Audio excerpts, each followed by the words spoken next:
ઉપનયન GPSC માં સ્વાગત છે મિત્રો।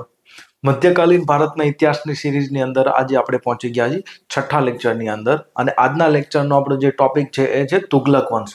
કયો વંશ છે? તુગલક વંશ। લાસ્ટ લેક્ચરની અંદર આપણે ચર્ચા કરી હતી કે કઈ રીતના ખિલજી શાસક જે એનો અંતિમ શાસક હતો એનું નામ હતું ખુસરો શાહ, એને હટાવીને ગ્યાસુદ્દીન તુગલક કઈ રીતના સત્તામાં આવે છે તો એની આપણે ચર્ચા કરી હતી કે ગ્યાસુદ્દીન એ સમયે દીપાલપુર નામની જગ્યા ઉપર એક સુરક્ષાકર્મી હતો, મતલબ કે એક અધિકારી હતો, પણ દિલ્હીની અંદર ખુસરો શાહની જે અવ્યવસ્થાનો લાભ ઉઠાવીને એને દિલ્હી ઉપર આક્રમણ કરીને પોતાની સત્તા ક્યાં સ્થાપી? દિલ્હીની અંદર। અને એકચ્યુઅલી એમાં એનું નામ હતું ગાઝી મલિક, પણ જ્યારે સત્તા સ્થાપિત કરે એટલે નામ બદલીને શું કરી નાખે છે? ગ્યાસુદ્દીન। શું કરી નાખે છે? ગ્યાસુદ્દીન। હવે અહીંયા શબ્દ સમજવાનો છે કે ઘણી જગ્યાએ તુગલક લખ્યું હશે, ઠીક છે, ઘણી જગ્યાએ તુઘલક લખ્યું હશે, ઠીક છે, તો કોઈ ફર્ક નથી, બંને સેમ જ છે। ક્યાંક ક્યાંક હિન્દી અને ઇંગ્લિશમાં પ્રોનાઉન્સ અલગ થઈ છે, એના લીધે તુગલક યા તો તુઘલક। આનો એકચ્યુઅલીમાં ફારસી મતલબ થાય છે પહાડી લોકો, પહાડોમાં રહેતી જનજાતિ હતી, એવું કહેવાય છે કે આ પણ એક પ્રકારે તુર્ક જનજાતિ હતી, તુર્ક એરિયામાં રહેતી, આજનું સેન્ટ્રલ એશિયાની અંદર, અને ત્યાંથી આવ્યા હતા અને એકચ્યુઅલીમાં જે ત્યાં એને બોલાતું કુગલક, તેમાંથી શબ્દ આવે છે તુગલક। ખેર એટલું બધું આપણે કોઈ કામનું નથી। તો ગ્યાસુદ્દીન તુગલકે દિલ્હી ઉપર પોતાની સત્તા સ્થાપિત કરી હતી 1320માં, પણ ભાઈ 5 વર્ષ સુધી જ શાસન કરતો રહેશે। ભાઈના સમયની અંદર એનો એક છોકરો હતો, એનું નામ હતું ઝોના ખાન। શું નામ હતું? ઝોના ખાન। ઝોના ખાન શું કરશે કે ભાઈ પપ્પા દિલ્હીમાં બેઠા છે એટલે ઝોના ખાન શું કરશે કે દેવગીરી ઉપર આક્રમણ કરશે, ત્યાંથી એ વારંગલ ઉપર આક્રમણ કરશે અને આગળ જતા ખુદ ઝોના ખાન જ્યારે સત્તામાં આવશે અને ત્યાંથી એ હોયસલથી લઈને છેક માવર એટલે કે મદુરાઈ સુધી આક્રમણ કરશે। પડી સમજ? તો યાદ રાખજો કે ભાઈ જ્યારે દિલ્હીમાં કોણ બેઠું છે? ઝોના ખાન। એકચ્યુઅલી દિલ્હી અહીંયા આવશે, તો યાદ રાખજો કે દિલ્હીમાં જ્યારે ગ્યાસુદ્દીન તુગલક બેઠો છે તો એનો સૌથી મોટો છોકરો જેનું નામ હતું ઝોના ખાન, એ શું કરે છે કે દેવગીરી અને વારંગલ ઉપર આક્રમણ કરે છે। હવે ગ્યાસુદ્દીન તુગલકના સમયમાં શું થાય છે કે બંગાળની અંદર એ સમયે સ્વતંત્ર એક સુલતાન હતો। શું હતો? સ્વતંત્ર સુલતાન। તો એની ઉપર આક્રમણ કરવા માટે ખુદ ગ્યાસુદ્દીન તુગલક જાય છે। શું કરે છે? ગ્યાસુદ્દીન તુગલક ખુદ જાય છે અને ત્યાં જઈને શું કરે છે કે જે ત્યાંનો સુલતાન હતો, જેને પોતાને સ્વતંત્ર જાહેર કર્યો હતો, એને હરાવીને સંપૂર્ણ બંગાળ ઉપર કરી લે છે કબજો। પડી સમજ? અને ત્યાંથી અઢળક માત્રામાં ખજાનો લૂંટીને દિલ્હી તરફ આવતો હશે। સમજ પડી? તો થશે એવું કે આ બધી ઘટનાને જોતા ઝોના ખાન ખુદ દિલ્હી જશે, કારણ કે દેવગીરીનો હાકેમ હતો, મતલબ કે ગવર્નર હતો, અને એ ખુદ દિલ્હી ગયો અને ખબર પડે છે કે પિતા બંગાળને જીતીને આવે છે તો એની ખુશીમાં શું કરે છે કે દિલ્હી પાસે એક જગ્યા ઉપર એક લાકડાનું મંડપ બનાવે છે, મતલબ કે લાકડાનું એક સ્ટેજ બનાવે છે। હવે ત્યાંથી એ અઢળક માત્રામાં ખજાનો લૂંટીને આવે છે, એની સાથે ઘણા બધા હાથી બાથી પણ લઈને આવે છે। તો થાય છે એવું કે ઝોના ખાન એના માટે જલસાનું આયોજન કરે છે। શાનું આયોજન કરે છે? જલસા। જલસા એક ફારસી શબ્દ છે, એનો મતલબ થાય છે પાર્ટી, મોજ-શોખ કરવી, ઠીક છે। તો એક લાકડાનો સ્ટેજ બનાવ્યો હશે, ત્યાંથી ઝોના ખાન આવીને થોડો ટાઈમ માટે ઝોના ખાન ત્યાં લાકડાનો સ્ટેજ ઉપર બેસે છે, પછી જે હાથી લૂંટીને લાવ્યો હતો, મતલબ કે જે હાથી લઈને આવ્યો હતો, એ હાથીનું કરતબ ચાલુ કરે છે જોવાના। તો એમાં થાય છે એવું કે એક હાથી એટલી ઝડપથી આવે છે તો એના અવાજના લીધે, મતલબ એના ચાલવાના લીધે શું થાય છે કે આ જે લાકડાનું જે સ્ટેજ હતું એ પડી જાય છે, તો એના નીચે ગ્યાસુદ્દીન તુગલક દબાઈને મરી જાય છે અને એની સાથે એનો નાનો પુત્ર પણ મરી જાય છે। પડી સમજ? હવે એ સમયના જે ઇતિહાસકારો છે જેમ કે ઇબ્ન બતુતા અને એક ઓર ઇતિહાસકાર છે ઈસામી, સમકાલીન ઇતિહાસકાર, આ બંનેનું માનવું હતું કે ભાઈ ઝોના ખાન પોતે સત્તામાં બેસવા માટે શું કરે છે કે પોતાના બાપને મરવી નાખે છે, તો આ એક ષડયંત્ર હતું। પડી સમજ?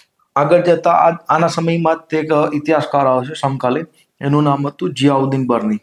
તો જિયાઉદ્દીન બર્ની લખે છે કે એની ઉપર વીજળી પડવાથી એ સ્ટેજ પડી જાય છે અને સ્ટેજ પડવાથી દબાઈને ગ્યાસુદ્દીન મરી જાય છે। તો વાત કોઈ પણ હોય, પણ ગ્યાસુદ્દીન તુગલક મરી જાય છે અને એના પછી એનો છોકરો એટલે કે ભાઈ ઝોના ખાન એ શું આવે છે? સત્તામાં આવે છે। એટલે વાત એ છે કે ભાઈનું શાસન હતું 1320 થી લઈને માત્ર 5 વર્ષનો, 1325 સુધી. તો જોના ખાન જ્યારે સત્તામાં આવે છે ત્યારે ઓબ્વિયસલી એનું જે ઓરિજિનલ નામ હતું એ હતું ફકરુદ્દીન મોહમ્મદ જોના ખાન. પણ જ્યારે ભાઈ સત્તામાં આવે છે ત્યારે પોતાનું નામ બદલીને શું કરી નાખે છે? મોહમ્મદ બિન તુગલક. તો તુગલક વંશનો સૌથી ઇમ્પોર્ટન્ટ જે શાસક હોય, ત્યાંથી આપણે ઘણીવાર એક્ઝામમાં સવાલો પૂછાતા હોય, તો એ શાસક કયો છે? આ છે. તો એ સત્તામાં આવે છે 1325 અને ત્યારથી લઈને 1351 સુધી ભાઈનું શાસન રહી છે. તો ભાઈના પપ્પા જ્યારે શાસક હતા ત્યારે ભાઈ ગવર્નર હતો ક્યાંનો? દેવગીરીનો. તો એને દેવગીરી જીતેલું. ઠીક છે.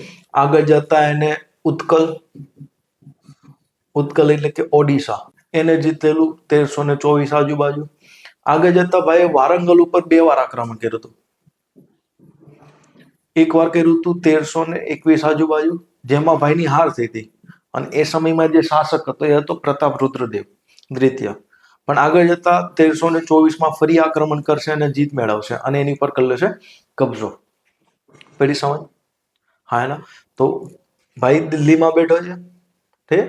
તેને શું જીતી લીધું? પહેલા તો દેવગીરી, એના પછી જોઈએ તો ઉત્કલ, ઓડિશા.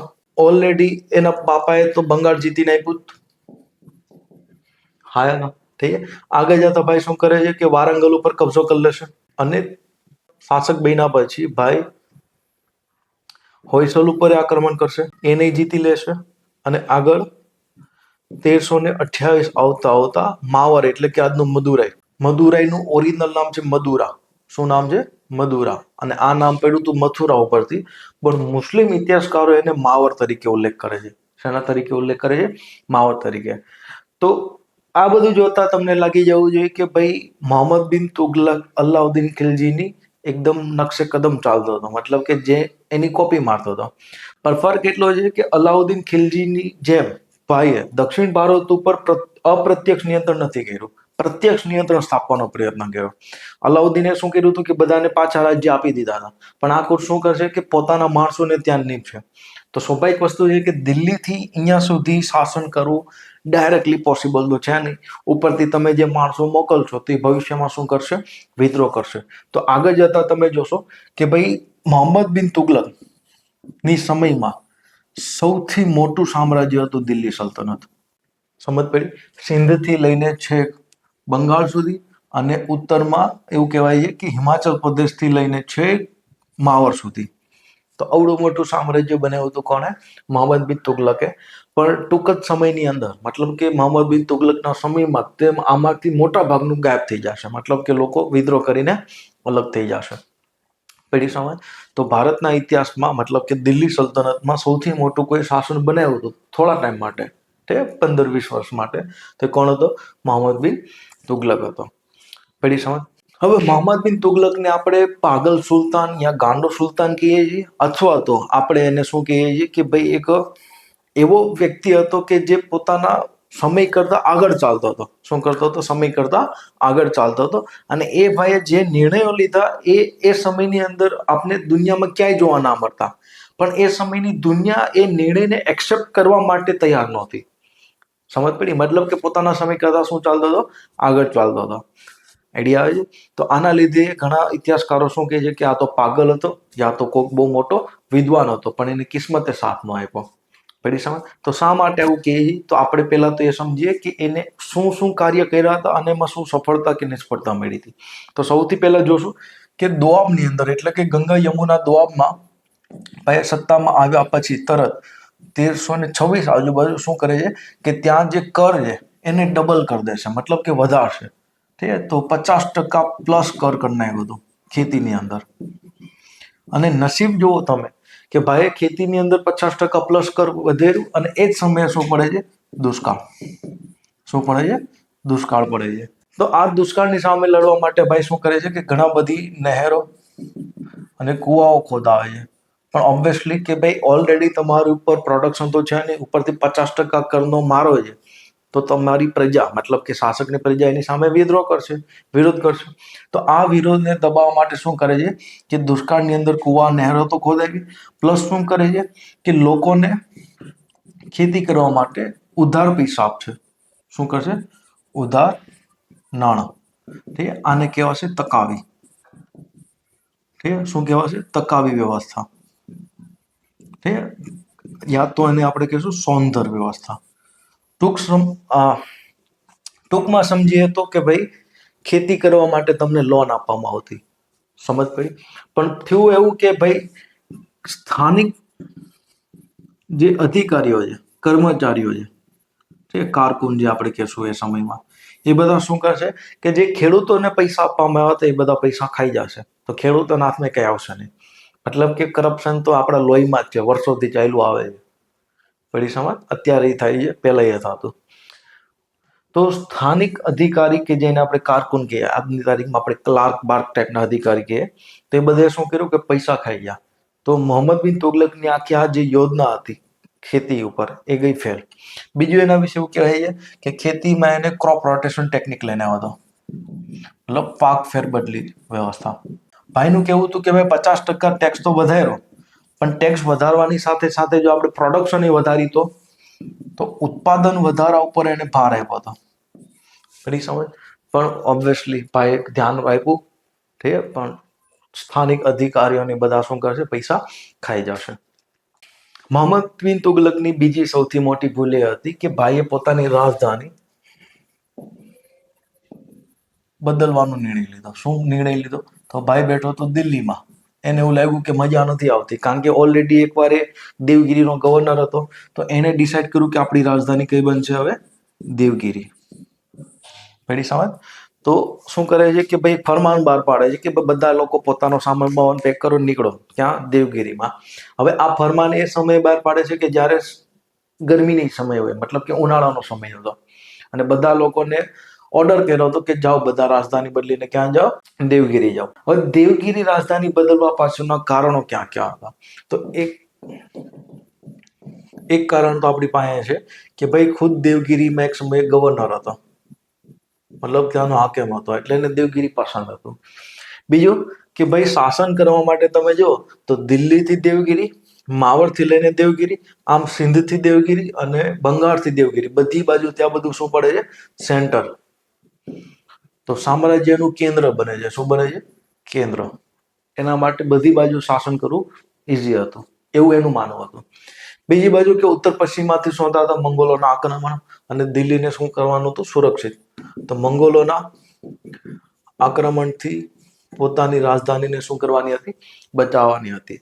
ચોથું કારણ કે એવું કહેવાય છે કે ભાઈ એ દેવગીરીને એક ધાર્મિક કેન્દ્ર બનાવવા માંગતો હતો. તો ઘણા બધા સૂફી જે સંતો હતા, એ બધા ઉલેમા, એ બધાને આમંત્રિત કરતો હતો. ક્યાં? કે ભાઈ તમે દેવગીરી આવી જાઓ. પડી સમજ? હવે થાય છે એવું કે ઉનાળાના સમયમાં ઓર્ડર આપ્યો હતો, એના લીધે શું થાય છે કે ભાઈ ઘણા લોકો ગરમીના લીધે રસ્તામાં મરી જશે. બીજું કે ભાઈ એવું ધમકી આપેલી બધાને કે ભાઈ 4 દિવસની અંદર બધા દિલ્હી ખાલી કરીને નીકળી જાજો દેવગીરી. અને એવું કહેવાય છે કે ભાઈ મહેલના છત ઉપર રાતની સમયે જતો અને જોતો દૂર દૂર સુધી કે ક્યાંય કોઈ મસાલ કે આગ તો સળગતી નથી. એનો મતલબ કે દિલ્હી પૂરું ખાલી થઈ ગયું છે કે નહીં, ત્યાં સુધી એને સંતોષ ના થતો. પડી સમજ? તો ભાઈ રાજધાની લઈને ક્યાં આવે છે? દેવગીરી. આ ઘટના બને છે 1327 યા તો 28માં, એક્ઝેક્ટલી આપને ખબર નથી, કારણ કે કોઈ બુકમાં ડેટા પરફેક્ટલી આપ્યો નથી, પણ 27 યા 28ની આ ઘટના હશે. પછી સમજ? હવે દેવગીરી રાજધાની બદલા પછી ભાઈને ખબર પડે છે કે ભાઈ મેં તો મોટી ભૂલ કરી દીધી. શું કામ? કારણ કે દિલ્હી એકદમ થઈ ગયું હતું ખાલી, સન્નાટો. સમજ પડી? અને દેવગીરીની અંદર જે વ્યાપાર ને કે જે લોકો આવીને રહેવાનું હતું, એ આવીને રહ્યા નહીં, ત્યાં વ્યાપાર થયો. સમજ પડી? તો આખી આ યોજના એની શું થાય છે? ફેલ થઈ જાય છે. તો ભાઈને રિયલાઇઝ થાય છે કે ભાઈ મેં ભૂલ કરી દીધી છે. તો ફરીથી ઓર્ડર આપે છે કે ચાલો પાછા બધા દિલ્હી. પડી સમજ? તો 2-3 વર્ષની અંદર પાછી પોતાની રાજધાની બદલીને ક્યાં લઈ જાય છે? દિલ્હી લઈ જાય છે. તો આવા એના ઉતાવળિયા અને ગણતરી વગરના નિર્ણયોના લીધે આપણે એને શું કહીએ છીએ કે પાગલ સુલતાન. અને ઓબ્વિયસલી એનો સ્વભાવ એ ઉતાવળિયો હતો. પડી સમજ? તો ઓબ્વિયસલી આમાં ઘણા બધા લોકો મૃત્યુ પામ્યા, ઘણા લોકો બધા હેરાન થયા હશે. રાજાને તો શું આરામથી બેસીને લઈ જાય બધા ઉપાડી, પણ સામાન્ય લોકોને સૌથી વધુ અહીંયા તકલીફો પડી હતી. પડી સમજ? તો રાજધાની બદલવી એક મોટી ભૂલ હતી ભાઈની. મોહમ્મદ બિન તુગલકની બીજી સૌથી મોટી ભૂલ એ હતી કે ભૂલ નથી પણ સારું કરવા ગયો પણ ઊંધું થઈ ગયું. પ્રતિકાત્મક મુદ્રાની શરૂઆત.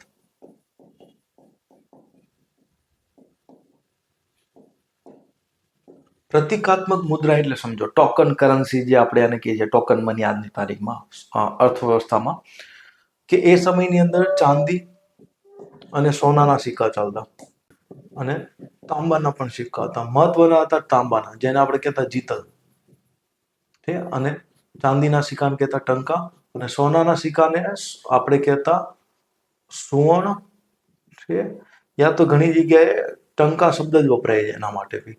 ઘટના એવી છે કે 1329 આજુબાજુ દુનિયાભરમાં ચાંદીની ડિમાન્ડ વધી ગઈ હતી, એટલે ચાંદીની વેલ્યુ વધી ગઈ હતી, એટલે ભાઈ મોંઘી પડતી ચાંદી, સમજ પડી? તો ભાઈ શું કરે છે કે ચાંદીના સિક્કાની જગ્યાએ એટલા જ વેલ્યુનો તાંબા પ્લસ પિત્તળના સિક્કા ચલાવે છે. સમજો એક્ઝામ્પલથી હું તમને એમ કહું કે 500ની નોટ મને આપી દો અને આલે 20 રૂપિયાની નોટ, એવું સમજજે કે 500 રૂપિયાની નોટ છે, સમજ પડી? તો લોકો બધા મોજમાં આવી જાય, ઘરેથી 20 રૂપિયાની જેટલી બી નોટો હશે બધા કાઢીને આવશે કે ભાઈ 20 રૂપિયાની નોટથી હું 500 રૂપિયાની ખરીદી કરી શકું છું, સમજ પડી? તેવી રીતના શું થયું કે ભાઈ ચાંદીના સિક્કાની જગ્યાએ ભાઈ શું કરે છે કે તાંબા અને પિત્તળના સિક્કા ચાલુ કરાવે છે અને કહે છે કે ભાઈ આની વેલ્યુ કેટલી રહેશે ચાંદીના સિક્કા બરાબર. તો હવે લોકો સ્માર્ટ હતા, તો લોકોએ શું કર્યું કે ઘરે ટંકશાળાઓ ચાલુ કરી. મતલબ કે લોકો ઘરે ઘરે શું બનાવતા થઈ ગયા? તાંબાના અને પિત્તળના સિક્કા, સમજ પડી? મતલબ એક્ઝામ્પલથી સમજો કે જો ચાંદીના સિક્કાની વેલ્યુ 100 રૂપિયા હતી, માની લો કે ચાંદીના સિક્કાની વેલ્યુ 100 રૂપિયા હતી અને જે તાંબાના સિક્કા છે એની વેલ્યુ માની લો કે 10 રૂપિયા હતી, પડી સમજ? તો હવે લોકો ઘરે સિક્કા બનાવવાના ચાલુ કરી દીધા, તો એને સિક્કો બનાવવાનો 10 રૂપિયા કોસ્ટ આવે છે, પણ માર્કેટમાં એની વેલ્યુ કેટલી છે? 100 રૂપિયા. તો આ બધા પ્રોફિટમાં આવી ગયા, પડી સમજ? આવી જ રીતના ભારતની અંદર જે 5 રૂપિયાના મોટા સિક્કા હતા ને એનું સ્મગલિંગ થતું બાંગ્લાદેશમાં, અને એ લોકો શું બનાવતા? એની બ્લેડ બનાવીને ભારતમાં વેચતા. આઈડિયા આવે છે? તો એમાં એને નફો મળતો. એવી રીતના અહીંયા શું થાય છે કે લોકો હવે ડુપ્લિકેટ સિક્કા બનાવવાના ચાલુ કરી દે છે. આવડો તમે સિક્કા જોઈ શકો છો, ઠીક? તો શું કરે છે કે ડુપ્લિકેટ સિક્કા બનાવવાના ચાલુ કરે છે, તો માર્કેટમાંથી 1-2 વર્ષની અંદર જ તે ઓરિજિનલ સિક્કા ગાયબ થઈ ગયા, નકરા ડુપ્લિકેટ જ ચાલે છે. તો આ વાતનું જ્યારે એને રિયલાઇઝેશન થાય છે કે મેં ભૂલ કરી, ત્યારે શું કરે છે? સિક્કા બંધી કરે છે એ સમયમાં, મતલબ કે સિક્કાઓને પાછા ખેંચે છે. જેમ નોટબંધી થઈ હતી એવી રીતના એ સમયમાં એને સિક્કા બંધી કરી હતી અને ફરીથી એને ચાંદીના સિક્કા ચાલુ કર્યા હતા. તો જે સિક્કા પાછા આવ્યા, ઠીક છે, તો એના વિશે સમકાલીન ઇતિહાસકાર જિયાઉદ્દીન બર્ની લખે છે કે તુગલકાબાદ નામનો જે કિલ્લો છે દિલ્હીની અંદર આવેલો છે, કે તુગલક એ જ બનાવેલો છે, મોહમ્મદ બિન તુગલકે, તો એની બહાર સિક્કાઓના પહાડ થઈ ગયા, મતલબ કે ઢગલાબંધ સિક્કાઓ પાછા આવ્યા માર્કેટમાંથી, સમજ પડી? હા ના? તો ભાઈના સમયમાં જે પ્રતિકાત્મક સિક્કા બનાવવાનું ચાલુ કર્યું હતું, યાદ રાખજો દુનિયામાં આ બીજો એવો વ્યક્તિ હતો. આની પહેલા ચાઇનાના શાસક કુબલાઈ ખા કરીને એક શાસક હતો, એને પ્રતિકાત્મક નોટો બનાવવાનું ચાલુ કર્યું હતું ચાઇનાની અંદર, અને એના પછી દુનિયાનો બીજો શાસક હતો કે જેને પ્રતિકાત્મક સિક્કા બનાવવાના ચાલુ કર્યા હતા. એ કોણ હતો? મોહમ્મદ બિન તુગલક. મતલબ કે સમય કરતા આગળ ચાલતો હતો, પણ લોકો એને સમજી ના શીખ્યા, પડી સમજ? યા તો ભાઈનું ડિસિઝન થોડુંક ઉતાવળ વાળું હતું, લોકોને એ ના સમજાવી શક્યો, પડી સમજ? તો એક બીજી સારું પહેલ કરી હતી, પણ આ પણ કેવી ગઈ? નિષ્ફળ ગઈ, પડી સમજ? મોહમ્મદ બિન તુગલકના સમયની અંદર 1329માં તમાશિરીન ના અધીન એક મંગોલ આક્રમણ થાય છે. એ સમયમાં મંગોલ જે નેતા હતો એનું નામ શું હતું? તમાશિરીન. તે એની અંદર શું થાય છે? એક મંગોલ આક્રમણ થાય છે, પણ એવું કહેવાય કે મોહમ્મદ બિન તુગલકે આરામથી તમાશિરીનને હરાવીને પાછો હટાવી દીધો હતો, પડી સમજ? પણ આગળ જતા શું થશે કે મોહમ્મદ બિન તુગલકના સમયની અંદર જ્યારે તમાશિરીનની મૃત્યુ થઈ જશે, તો થોડા ટાઈમ માટે મોંગોલોની શક્તિ કેવી થઈ જશે? નબળી પડી જશે. અને આનો ફાયદો ઉઠાવીને ભાઈ 1337 આજુબાજુ શું કરે છે કે પ્લાનિંગ કરે છે કે શું? તો ભાઈ ઈરાન, ઈરાક, આ જે ક્ષેત્ર છે સેન્ટ્રલ એશિયાનો સાઉથર્ન ક્ષેત્ર, ઠીક, આ જે એરિયો છે એને કહેવાય છે ખુરાસાન. કયું ક્ષેત્ર કહેવાય? ખુરાસાન, પડી સમજ? તો ભાઈ શું કરે છે કે ખુરાસાન માટે એક સેના તૈયાર કરે છે. શું કરે છે? ખુરાસાન માટે એક સેના તૈયાર કરે છે, મતલબ કે અભિયાન કરવું હતું કે ભાઈ મારે ઈરાન સુધી પહોંચાડવું છે પોતાનું સામ્રાજ્ય. એના માટે શું કરે છે કે 3,70,000ની સેના તૈયાર કરે છે. અને આ સેનાને 1 વર્ષનો જે પગાર છે એ રોકડામાં આપી દે છે અગાઉ, એડવાન્સમાં. સમજ પડી? હા એના તો ખુરાસાન અભિયાનનું પ્લાનિંગ કરે છે ક્યારે? કે જ્યારે મંગોલ શક્તિ થોડા ટાઈમ માટે કેવી પડી હોય છે? નબળી પડી હોય છે. તો 3,70,000ની સેના તૈયાર કરે છે. પણ નસીબ અહીંયા એ ભાઈના પુટલા. શું થાય છે કે મંગોલો ફરીથી એક થઈ જાય અને ફરીથી પાવરફુલ થઈ જાય છે. તો આ જે અભિયાન હતું એને શું કરવું પડે છે? પડતું મૂકવું પડે છે. એના લીધે શું થયું કે આ જે સૈનિકોની ભરતી કરી હતી બધા કેવા થઈ ગયા? બેરોજગાર. તો બેરોજગાર થયા પછી શું કરે છે? તો આસપાસના એરિયામાં લૂંટફાટ ને એવું બધું કરશે. પડી સમજ? આવી રીતના એક અભિયાનની ટ્રાય કરી હતી એણે કરાચીત યા કરાચી, ઠીક, હિમાચલ પ્રદેશની અંદર એક જગ્યા છે. ઘણા ઇતિહાસકારોનું માનવું છે કે આઈ થિંક એ ચાઇના યા તો તિબેટ હશે, પણ આજના ઇતિહાસકારો માને છે કે આજનું આપણું હિમાચલ પ્રદેશનું જે ક્ષેત્ર છે એને કહેવાય છે કરાચી. તો એના વિશે એવું કહેવાય છે કે અહીંથી એને સેના મોકલી હતી 10,000ની. કેટલાની સેના મોકલી હતી? 10,000ની. પણ વચમાં પડે છે તુફાન, ઠીક, વરસાદ જોરથી પડે છે, પ્લસ એ ઠંડો વિસ્તાર છે, પહાડી વિસ્તાર છે. તો આ લોકોની સેનાને મેદાની વિસ્તારમાં લડવાની ટેવ હતી. સમજ પડી? તો થાય એવું કે ત્યાંના જે જનજાતીય લોકો છે એ આ સેના ઉપર આક્રમણ કરે છે. તો અડધા બીમારીમાં મળી ગયા, અડધા આક્રમણમાં મળી ગયા. તો કુલ મળીને માત્ર 10 લોકો પાછા આવે છે. કેટલા લોકો આવે છે પાછા? 10 લોકો. અને એ 10 લોકોમાંથી એને કહેવા ગયા કે ભાઈ રાજા સુલતાન કે અમારું અભિયાન ફેલ ગયું આપણું. તો મોહમ્મદ બિન તુગલક શું કરે છે કે આ 10 ને ફાંસીએ લગાવી દે છે. પડી સમજ? મતલબ કે કોઈ ના હોય. તો આ એ સમયનો જે ઇતિહાસકાર છે જિયાઉદ્દીન બર્ની એ પોતાના પુસ્તકમાં લખે છે. સમજ પડી? જેની ચર્ચા હું હમણાં આગળ કરીશ. તો 2 અભિયાન કર્યા, બે કેવા ગયા? ફેલ ગયા. બીજું ભાઈના સમયમાં થાય એવું કે આ બાજુ જે બંગાળ છે ફખરુદ્દીનના અંડર એ આઝાદ થશે 1338માં. ફખરુદ્દીનના અંદર આ જે બંગાળ છે એ થઈ જશે સ્વતંત્ર દિલ્હી સલ્તનતમાંથી. એવી રીતના માવર 1335માં સ્વતંત્ર થઈ જશે અહસન ખાન અંતર્ગત. આગળ જતા શું થશે કે અહીંયા એક ઓર રાજ્ય અલગ થશે અને આગળ જતા એક મહાન હિન્દુ રાજ્યની સ્થાપના કરશે, ઠીક, 1336ની અંદર. અને આ સ્થાપના કરવા વાળા 2 વ્યક્તિ હતા, હરિહર અને બુકારાય. અને આ જે સામ્રાજ્ય હતું એનું નામ હતું વિજયનગર. કયું બને છે? વિજયનગર. તો વિજયનગર કોના સમયમાં બને છે? મોહમ્મદ બિન તુગલકના સમયમાં. આના સમયની અંદર 1347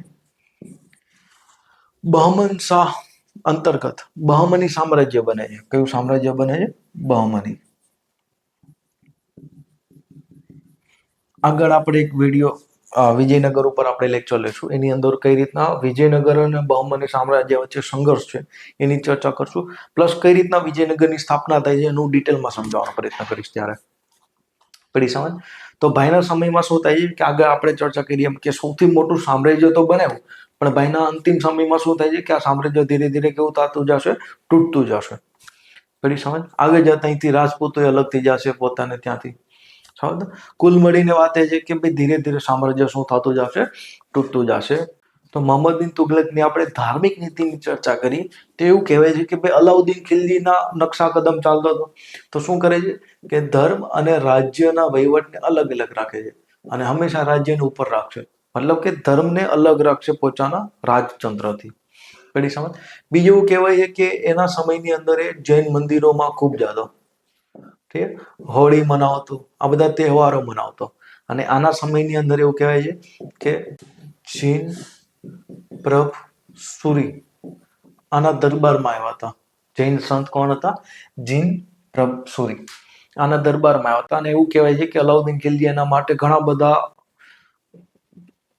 પાક પકવાનો પીરસાતા. બીજું કે ઘણું બધું એને આભૂષણો અને ભેટ ને એવું બધું ધર્યું હતું સામે. પણ જીન પરશુરી શું કરી દેશે? ના પાડી દેશે, એનો સ્વીકાર કરશે નહીં. આ એ જ વ્યક્તિ છે કે જેને એક પુસ્તક લખ્યું છે જેનું નામ છે તીર્થકલ્પ. અને આ પુસ્તકની અંદર અલાઉદ્દીનની જે સેના છે એ ગુજરાત ઉપર જે આક્રમણ કરે છે એની માહિતી આપી છે. પડી સમજ? તો પુસ્તકનું નામ કયું છે? તીર્થકલ્પ. પડી સમજ? તો ભાઈ જૈન મંદિરોમાં જતો, ઠીક છે. એવું કહેવાય છે કે આબુ જૈન મંદિરોની મુલાકાત લીધી હતી, હોળી બોળી મનાવતો. તો આના લીધે શું થાય છે કે જે સમકાલીન જે લોકો હતા, જે ઉલેમા હતા, ઓબ્વિયસલી ધાર્મિક જે કટ્ટરવાદી લોકો હતા, એને મજા નહીં આવે. તો એક સમકાલીન ઇતિહાસકાર છે ઈસામી. ઈસામી શું લખે છે કે ભાઈ મોહમ્મદ બિન તુગલક એક કાફિર હતો. શું હતો? કાફિર હતો. પડી સમજ? એવી રીતના જે જિયાઉદ્દીન બર્ની છે એ કટ્ટરવાદી એક લેખક હતો. તો ઓબ્વિયસલી એની નજરમાં પણ મોહમ્મદ બિન તુગલક કેવો હતો? કાફિર હતો. બીજું એના વિશે એવું કહેવાય છે કે ભારતની અંદર જે સતી પ્રથા હતી એને દૂર કરવાનો એને પ્રયત્ન કર્યો હતો. પડી સમજ? બીજું કે ભાઈ જેટલા બી ઉલેમા મતલબ કે ધાર્મિક જે ગુરુઓ હતા, ઠીક છે, યા તો આપણે જેને આપણે મૌલવી કહીએ છીએ, તો એ બધાના જે વિશેષાધિકારો હતા, વિશેષાધિકારો એવા કે મતલબ કે આ લોકો કોઈ ક્રાઇમ યા ગુનો કરે તો એને સજા મળતી નહીં. પડી સમજ? એ લોકો ઉપર ટેક્સ ના લાગતો. તો આ બધા પ્રકારના જે વિશેષ અધિકારો હતા એ બધા શું કરે છે ભાઈ? નાબૂદ કરે છે. પડી સમજ? બીજું કે ભાઈ સૂફીવાદમાં ઘણો માનતો. એના લીધે શું થાય છે કે મોઇનુદ્દીન ચિશ્તી જે કાનખા છે, મતલબ કે એની દરગાહ ઉપર જશે અજમેર. બીજું કે આના દરબારની અંદર નસીરુદ્દીન ચેરાગ કરીને એક સૂફી સંત થઈ જશે. નસીરુદ્દીન ચેરાગ, ઘણી જગ્યાએ ચિરાગ લખ્યો છે, ઠીક, તો એ સૂફી સંત થઈ જશે. તો મૂળ વાત એ છે કે ભાઈ ધાર્મિક રીતના ભાઈ સાયન્સ શું હતો, પણ સમજવાનું એ છે કે ભાઈ એણે ઘણા બધા આક્રમણોની અંદર હજારોની સંખ્યામાં હિન્દુઓને પણ માર્યા હતા. હવે મોહમ્મદ બિન તુગલક જ્યારે 1351 ની અંદર એવું કહેવાય છે કે ભાઈ સિંધની અંદર એક વિદ્રોહ દબાવવા જાય છે અને એ વિદ્રોહ દબાવવામાં રસ્તામાં એની શું થઈ જાય છે? મૃત્યુ થઈ જાય છે. ક્યારે? 1351 ની અંદર સિંધની અંદર એક જગ્યા આવેલી છે થટ્ટા નામની. તો આ જગ્યા ઉપર ભાઈનું શું થઈ જાય છે? મૃત્યુ થઈ જાય છે.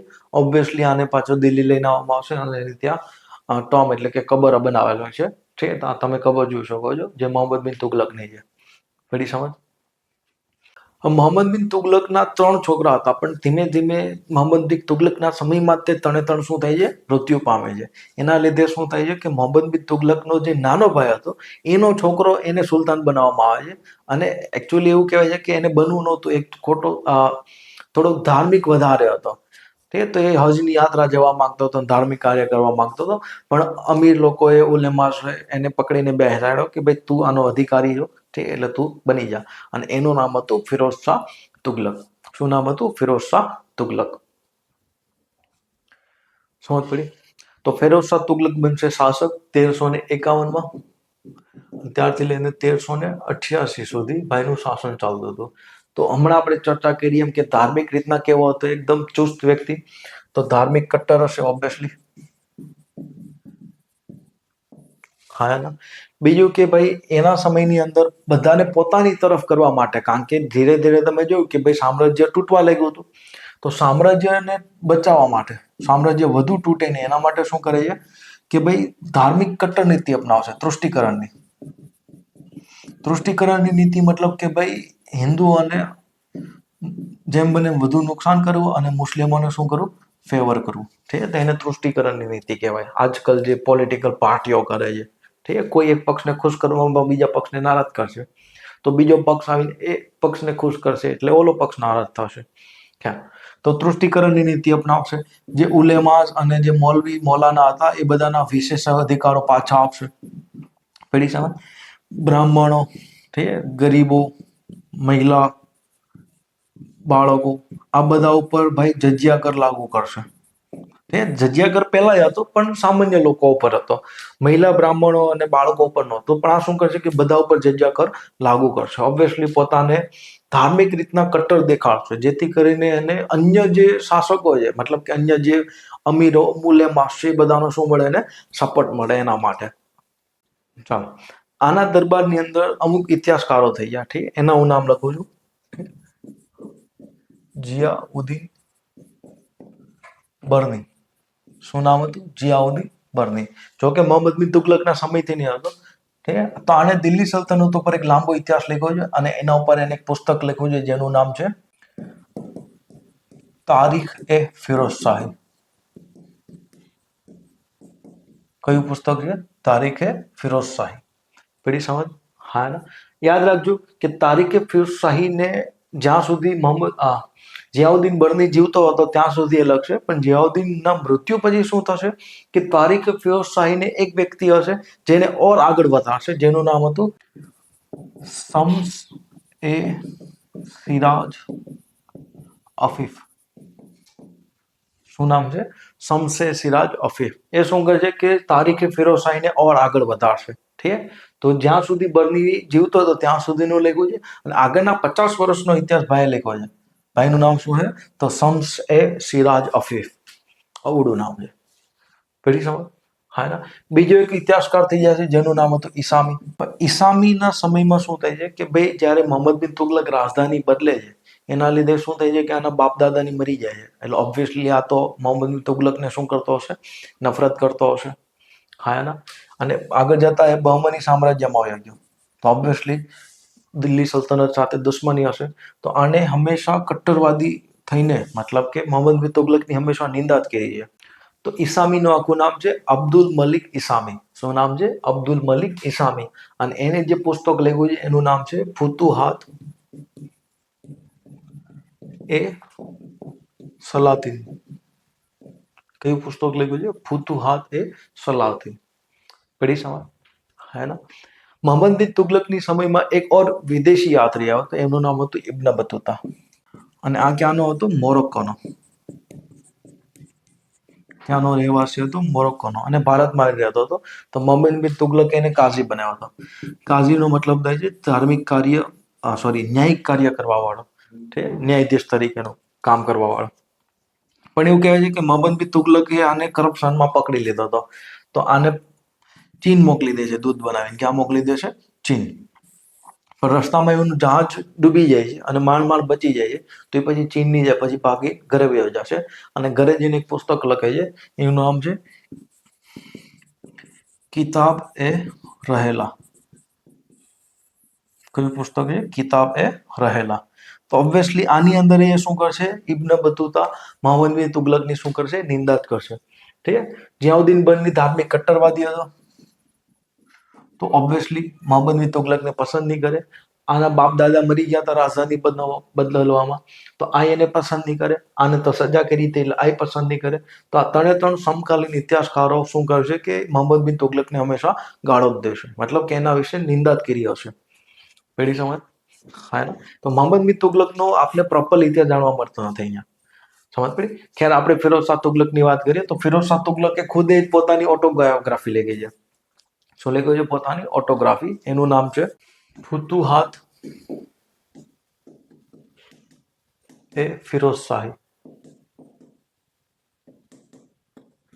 ઠીક છે. તો આ કોને લખી છે? ખુદ ફિરોઝ શાહે. ઓટોગ્રાફી. પડી સમજ? તો આ 4 સોર્સ છે મહત્વના કે જ્યાંથી આપણે તુગલક વંશ વિશે માહિતી મળે છે.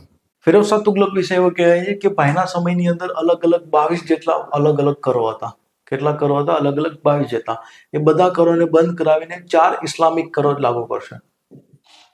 ઠીક. આ 4 ઇસ્લામિક કરો ક્યાં ગયા હતા તેના માટે આપણો પ્રથમ લેક્ચર જે બનાવેલો છે દિલ્હી સલ્તનત ઉપર, ઇસ્લામના ઉદય ઉપર, ત્યાં તમે જોઈ લેજો. 4 પ્રકારના જે ઇસ્લામિક કર છે એ લાગુ કરશે. 22 જેટલા કરો નાબૂદ કરશે, પ્લસ બીજું એક સિંચાઈ ઉપર કર લાગુ કરશે.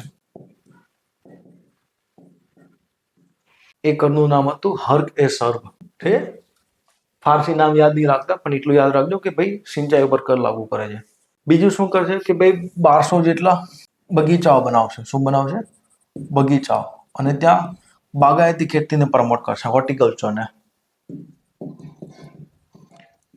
બીજું કે ભાઈના સમયમાં સતલજ, યમુનામાંથી બહુ બધી નહેરો બનાવશે, જેના લીધે શું થશે કે હવે શિયાળો પાક અને ઉનાળો પાક લેવો સંભવ થશે. તો ભાઈ ઘણી બધી નહેરો બનાવે છે. પેલી સમજ? બીજું એવું કહેવાય છે કે એના સમયમાં રાજકીય કારખાના ચાલુ કર્યા હતા. શું ચાલુ કર્યા હતા? રાજકીય કારખાના. અને એની અંદર એને 12,000 જેટલા ગુલામો લગાવ્યા હતા. ઠીક. તો કુલ 36 જેટલા રાજકીય કારખાના હતા. રાજકીય કારખાનાનો મતલબ કે જે સલ્તનતને ઉપયોગમાં આવતી વસ્તુ હતી એ બધી ત્યાં બનતી, જેમ કે કિલ્લા માટેની કોઈ સામાન, ઠીક, પછી યુદ્ધને લગતા હથિયારો બથિયારો, ઠીક છે, શાસકો માટેના કપડા, બૂટ, ચપ્પલ ને બધું ક્યાં બનતું? રાજકીય કારખાનામાં. તો એની અંદર એને 12,000 જેટલા શું લગાવ્યા હતા? ગુલામો લગાવ્યા હતા. પેલી સમજ. ગરીબોને મદદ કરવા માટે શું કરે છે? ડિપાર્ટમેન્ટ ચાલુ કરે છે જેનું નામ છે દીવાને ખેરાત. ખેરાતનો મતલબ તમને ખબર પડી જાય, બાટવું. ઠીક છે, તો દીવાને ખેરાત નામનો ડિપાર્ટમેન્ટ ચાલુ કરે છે. બીજું કે ગુલામો ઉપર નજર રાખવા માટે દીવાને બંદગાન શું બનાવે છે? દીવાને બંદગાન નામનો એક ડિપાર્ટમેન્ટ બનાવે છે. જે કર્મચારીઓ નિવૃત્ત થાય છે એના પેન્શન માટે એક ડિપાર્ટમેન્ટ બનાવે છે જેનું નામ છે દીવાને ઇસ્તેહાર.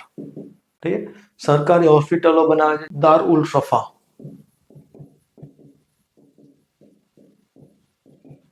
ઠીક, તો આ છે હોસ્પિટલો, अस्पताल.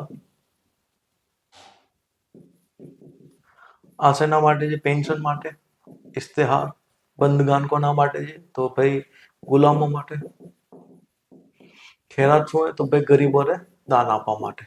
ઠીક છે, હવે ધ્યાનથી સમજો. લેફ્ટિસ્ટ હિસ્ટોરિયન આના બહુ વખાણ કરશે. ઠીક છે, તો રાઇટ વિંગ હિસ્ટોરિયન શું માનવું છે, જે આજકાલના હિસ્ટોરિયન છે, કે આ બધું એને ચાલુ ભલે કર્યું સમાજના કલ્યાણ માટે, પણ ખાલી ને ખાલી દિલ્હીના આસપાસના એરિયામાં, અને એ પણ ખાલી મુસ્લિમો માટે ચાલુ કર્યું હતું. એટલે બધા માટે ચાલુ નહોતું કર્યું, કારણ કે ધાર્મિક રીતના ભાઈ કટ્ટર હતો. એના આપણી પાસે એક્ઝામ્પલ છે. શું એક્ઝામ્પલ છે? તો ભાઈએ શું કર્યું હતું કે 1360 ની અંદર જગન્નાથ મંદિર ઉપર આક્રમણ કર્યું હતું, અને એ મંદિરને તોડાવી નાખે છે, અને એની જે ભગવાનની મૂર્તિ હતી એ બધી તોડાવીને એ રીતના મસ્જિદોની દાદરમાં ફિટ કરાવી હતી કે જેથી કરીને લોકો એની ઉપર ચાલીને જઈ શકે. તો 1360માં જગન્નાથ મંદિર ઉપર આક્રમણ કરી મંદિરને તોડાવે છે.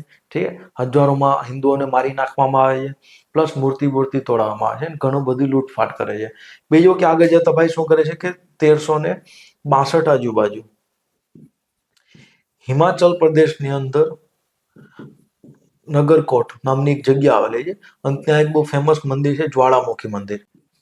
તો આ જ્વાળામુખી મંદિર ઉપર આક્રમણ કરે છે, પણ એ સમયના જે શાસકો હતા ત્યાંના, એ શું કરે છે કે આને પૈસા આપીને પાછો મોકલી દે છે. મતલબ કે લૂંટફાટ કરવાની જગ્યાએ અમે તે સામેથી પૈસા આપી દેશું અને વયો જશે, અને ત્યાંથી એ 1300 જેટલા સંસ્કૃત પુસ્તકો લઈને આવશે.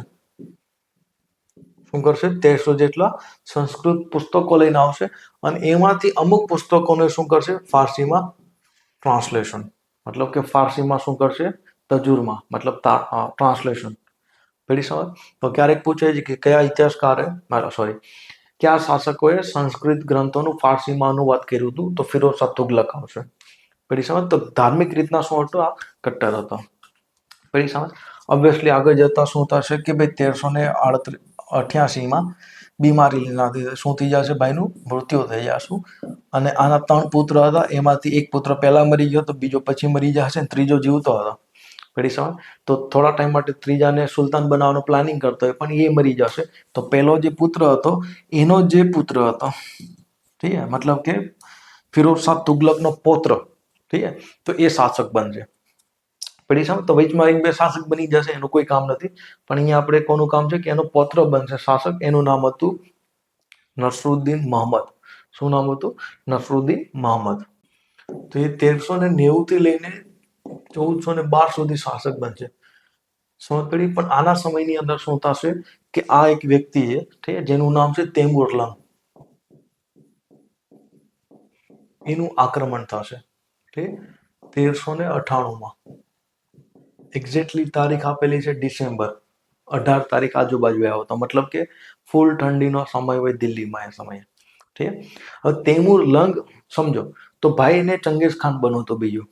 ઠીક છે. સેન્ટ્રલ એશિયા સમરકંદ પાસેથી આવ્યો હતો, હજારોની સંખ્યામાં એની પાસે સૈનિકો હતા. ઠીક છે. તો બીજા આને ચંગેઝ ખાન બનવું હતું.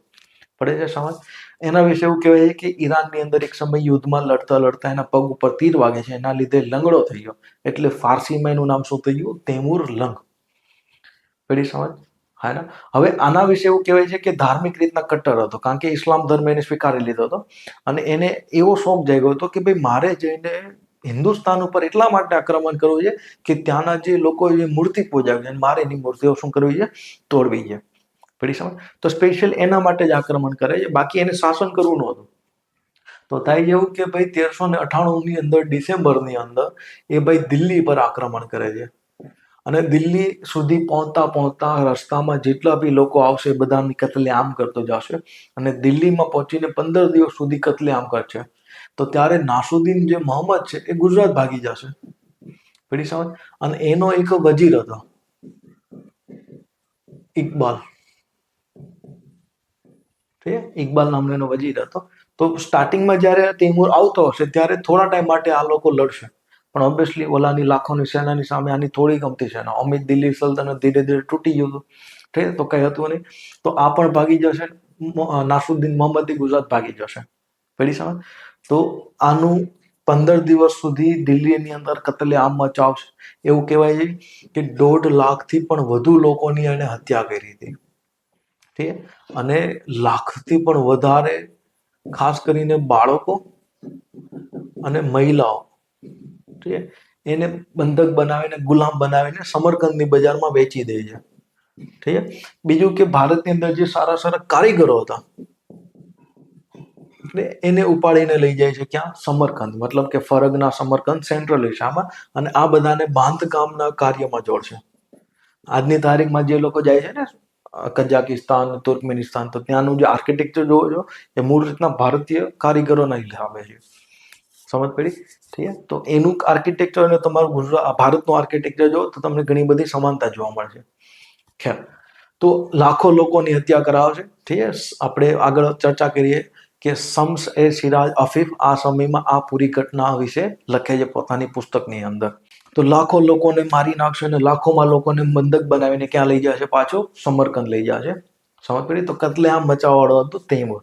પણ આજકાલ અમુક સેલિબ્રિટીઓ પોતાના છોકરાના નામ તૈમૂર રાખીને હોશિયારી મારે કે અમારા છોકરા તો ગર્વનું કામ કર્યું તો નામ તૈમૂર રાખે છે. તો તૈમૂર એકદમ કતલેઆમ મચાવવાળો વ્યક્તિ હતો. પડી સમજ? હે ને? હવે તૈમૂરના ગયા પછી શું થાય છે કે ભાઈ બસ 2 મહિના સુધી